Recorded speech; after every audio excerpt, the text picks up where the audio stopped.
Assalamu alaikum students. Hope so that you all are good and in a very good health. So today we are going to start our question number 3 of the exercise 1.1 chapter number 1 real numbers of the National Book Foundation class 9. अब question number 3 में हमें क्या कह रहे हैं कि that represent the following on a number line.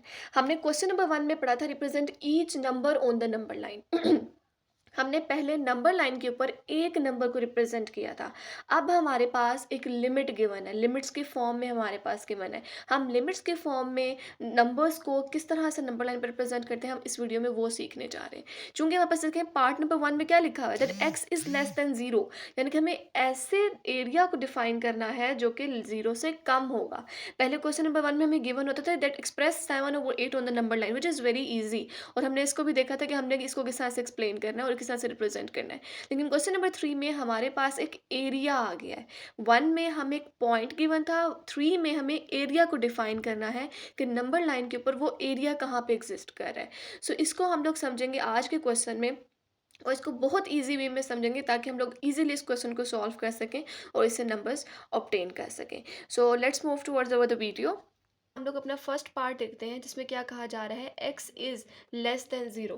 अगर तो आप लोगों को पता है कि साइंस के बारे में नो हाउ है कि ग्रेटर देन साइन का क्या मतलब है, लेस देन साइन का क्या मतलब है, तो आप इजीली इन क्वेश्चंस को सॉल्व कर सकते हैं. अगर आपको नो हाउ नहीं है तो हम इसको थोड़ा सा डिस्कस कर लेते हैं कि लेस देन साइन और ग्रेटर देन साइन का क्या मतलब होता है और किस साइन को हम लेस देन साइन कहते हैं और किस साइन को हम ग्रेटर देन साइन कहते हैं. जैसे मेरे पास एक नंबर है या हम एक्स ही सपोज करते हैं, ठीक है. एक मेरे पास एक्स है और दिस इज़ नंबर 5. मैं अगर कहती हूँ कि ये साइन इस तरह से लगा हुआ है तो इसका मतलब आप इसको इस तरह से याद रखें कि जिसकी तरफ ये साइन ओपन है वो वाली वैल्यू बड़ी है. तो हम क्या कहेंगे, एक्स इज़ ग्रेटर. हम क्या कहेंगे यहाँ पे, एक्स इज़ ग्रेटर. क्या इस साइन का मुंह जिसकी तरफ ओपन होगा वो वैल्यू बड़ी होगी, ग्रेटर होगी. चूंकि अब इसका मुंह एक्स की तरफ ओपन है तो हम क्या कहते हैं, एक्स इज ग्रेटर देन 5. सो अगर ये इस तरह से हो, ऐसे, अब ये ओपन किसकी तरफ है, 5 की तरफ. ये इसका जो मुंह है ये 5 की तरफ ओपन है, इसका मतलब 5 बड़ा है और x क्या है, छोटा है. तो हम क्या कहेंगे, x इज लेसर देन 5. सो हम यहाँ पे चूंकि इसका मुंह 5 की तरफ ओपन है, 5 बड़ा है, x छोटा है, तो हम क्या कहते हैं, x इज लेसर देन 5. सो ये रूल्स होते हैं ग्रेटर देन और लेस देन के. और अगर इक्वल्स टू का आ जाए तो वो इस तरह से लिखा हुआ होता है. ठीक हो गया. अब हम लोग डिस्कस करते हैं अपना फर्स्ट पार्ट जिसमें हमारे पास वैल्यू गिवन है that x is less than 0. चूंकि ये ओपन इसका जो साइन का फेस है या जो इसका मुंह है ये 0 की तरफ ओपन है, इसका मतलब x छोटा है. सो हम लोग यहाँ पे क्या कह रहे हैं कि x कोई भी वैल्यू है, हम x को रिप्रेजेंट करेंगे अपनी इस नंबर लाइन के ऊपर. यहाँ पे ये कह रहा है कि x जो है वो 0 से छोटा है. आपने वो वाला एरिया रिप्रेजेंट करना है यहाँ पे नंबर लाइन के ऊपर जो 0 से छोटा होगा. ठीक हो गया. अगर आप इस नंबर लाइन के ऊपर देखें तो 1 2 3 4 5 ये तो सारी वैल्यू 0 से बड़ी होगी हैं. और अगर हम इधर लेफ्ट हैंड साइड पे चेक करें तो -1 -2 -3 -4 ये सारी वैल्यूज 0 से छोटी हैं. लेफ्ट हैंड साइड पे आपके पास नेगेटिव नंबर्स आते हैं जो कि 0 से छोटे होते हैं. राइट हैंड साइड पे आपके पास पॉजिटिव नंबर्स आते हैं जो 0 से बड़े होते हैं.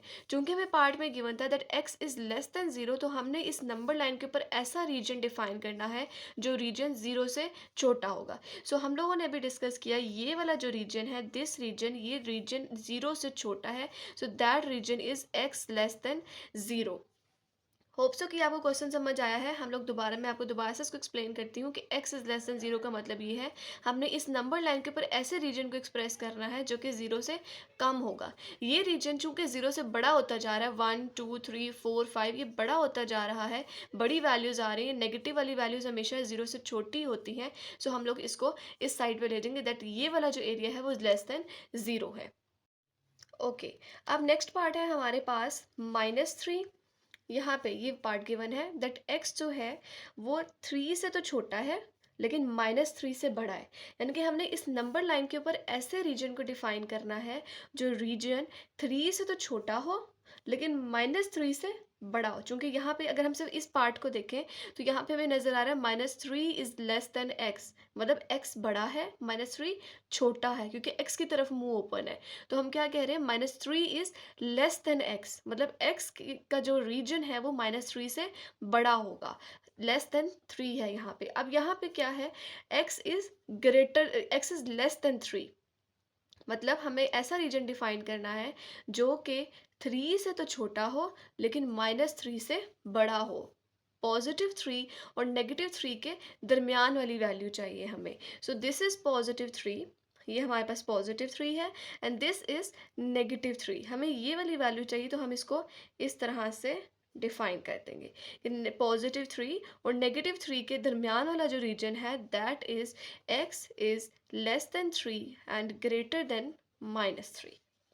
ओके, अब हमारे पास नेक्स्ट पार्ट है, x is greater than and equals to -8। Okay, अब ये जो नीचे लाइन है इसका मतलब होता है इक्वल्स टू। इसका ये मतलब होता है कि अगर सिर्फ मैं लिखती हूँ दैट x जो है वो ग्रेटर देन 8 है, इसका ये मतलब है कि x की वैल्यूज सारी 8 से बड़ी होंगी, मतलब 9, 10, 11, 12 ये चलती जाएंगी। लेकिन अगर मैं कहती हूँ that x is greater than and equals to 8, इसका मतलब ये है कि x जो है वो 8 से बड़ा तो है ही है, लेकिन 8 भी इंक्लूडेड होगा उसमें। 8, 9, 10, 11 इस तरह से ये चलता जाएगा। अगर तो ग्रेटर देन 8 कहा गया तो हम लोग वो तमाम वैल्यूज़ लेंगे जो 8 से बड़ी हैं, लेकिन अगर greater than and equals to का साइन आ गया, लाइन आ जाती है, तो इसका मतलब है कि 8 भी इंक्लूडेड होगा और 8 से बड़ी सारी वैल्यूज़ भी इंक्लूडेड होंगी। यहाँ पे क्या कह रहे हैं, x is greater than equals to -8। ये केस पढ़ा है हमने +8 के लिए। अभी हमें जो केस हमें मिला है वो -8 का केस मिला हुआ है। इसका क्या मतलब है, हमें सारी वैल्यूज x की वो चाहिए जिसमें -8 तो इंक्लूडेड हो ही, लेकिन 8 से बड़ी वैल्यूज भी गिवन हो। अब एक और चीज़, नेगेटिव में हम लोग जब बात करते हैं पॉजिटिव वैल्यूज़ की, जैसे हम लोग बात करते हैं पॉजिटिव वैल्यूज़ में, 1 छोटा होता है, 2 बड़ा होता है, 3 2 से भी बड़ा है, 4 3 से भी बड़ा है। लेकिन नेगेटिव केस में, नेगेटिव वाली जो इंटीजर्स होते हैं उसमें ये केस डिफरेंट हो जाता है। वो केस डिफरेंट क्यों होता है, ये देखें, और वो कैसे होता है। अब हमारे पास यहाँ पे 1 छोटा था, 2 बड़ा था, 3 2 से भी बड़ा था, 4 3 से भी बड़ा था। लेकिन नेगेटिव केस में ये होता है, नेगेटिव में -1 सबसे बड़ा, -2 उससे छोटा, -3 उससे छोटा। सो ये केस रिवर्स चल रहा है, बिकॉज काउंटिंग कैसे चल रही है, 0 0 से बड़ा 1, 1 से बड़ा 2, 2 से बड़ा 3। यहाँ पे क्या होता है, 0 से बड़ा -1, -1 से छोटा -2, -2 से छोटा -3। सो ये रिवर्स केस चल रहा है, चूंकि यहाँ पे नेगेटिव वैल्यूज होती हैं। सो हमें -8 कहा गया है, सो -8 ये है, -8 से बड़ी वैल्यूज चाहिए, जो कि ये -7, -6, -4, -5, -3, -2, -1, और ये सारी वैल्यूज आ जाएंगी। चूंकि हमें एक लिमिट डिफाइन नहीं की गई कि कहाँ तक जाना है, हम सिर्फ, उन्होंने कहा है कि -8 से सारी वैल्यूज लेंगे, तो हम लोग यहाँ से इसको ऑनवर्ड चलाते रहेंगे इस तरह से, ये चलता रहेगा ऐसे। इसके साइड पे हम एरो हेड लगाएंगे। ये रिप्रेजेंट कर रहा है that x is greater than and equals to -8। Equals to है तो मैंने -8 को भी इंक्लूड किया, और वो तमाम वैल्यूज आ जाएंगी जो कि 8 से बड़ी हैं। दोबारा से रिपीट करें, चूंकि ये नेगेटिव है, नेगेटिव में केस डिफरेंट हो जाता है। -1 सबसे बड़ा, -2 उससे छोटा, -3 उससे छोटा। फर्दर ऑन अगर हम मूव करते जाएंगे तो वो छोटी वैल्यूज कंसिडर की जाएंगी। -8 है तो इसकी सारी बड़ी वैल्यूज इस साइड पे, इस साइड पे तो छोटी छोटी छोटी छोटी होती जाएंगी, तो सारी बड़ी वैल्यूज इस साइड पे हैं, -7, -6, ये सारी बड़ी वैल्यूज हैं। सो हम यहाँ पे इसको कहेंगे कि ये इस साइड पे मूव ऑन करेगा। ठीक हो गया, होप सो कि आपको क्वेश्चन समझ आ गया। अब आगे हम लोग मूव करते हैं अपने लास्ट पार्ट की तरफ, लास्ट नहीं बल्कि फोर्थ पार्ट की तरफ, जो कि क्या है, that x is greater then 0। मतलब x की वो तमाम वैल्यूज, x की जो वैल्यूज हैं वो सारी की सारी किससे बड़ी है, 0 से बड़ी हैं। इसका मतलब दिस इज 0, 0 से बड़ी वैल्यूज किस साइड पे, इस साइड पे, 1 2 3 4 5, ये तो सारी 0 से बड़ी वैल्यूज है। यहाँ पे 0 से छोटी वैल्यूज है। तो हमने x इज ग्रेटर देन 0 का मतलब होता है कि सारी पॉजिटिव वैल्यू, हमें लिमिट डिफाइन नहीं है इसलिए हम लास्ट पे इसके एरो हेड लगाएंगे and x is greater than 0 को ऐसे रिप्रेजेंट करेंगे कि यहाँ पे वो तमाम वैल्यूज आएंगी जो कि 0 से बड़ी है, मतलब सारी पॉजिटिव हैं।